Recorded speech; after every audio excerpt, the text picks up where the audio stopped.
வேண்டான்னு பையன் சொன்னதுக்கப்புறம் கூட அப்பா சரி போகுது அப்படின்னு கல்யாணம் பண்ணி வைக்கிறாரு.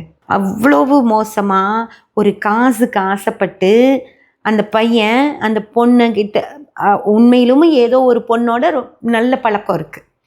அந்த பொண்ணை லவ் பண்ணிகிட்ருக்கலாம், அவளை தான் கல்யாணம் பண்ணிக்கணும்னு நினைக்கலாம்.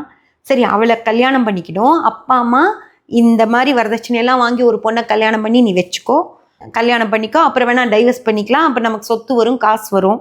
ஏதோ ஒரு காரணத்துக்காக அநியாயமாக ஆசையே இல்லாமல் ஒரு பொண்ணை கல்யாணம் பண்ணிக்கிறவன் இன்னும் காசுக்காக என்னெல்லாம் பண்ண மாட்டான். டிஃபென்ஸில் இருக்கான், எவ்வளோ பெரிய ஒரு கர்னல் அப்படிங்கிற அந்த மாதிரி மேஜர் அப்படிங்கிற போஸ்டில் இருக்கான், டாக்டர் வேற.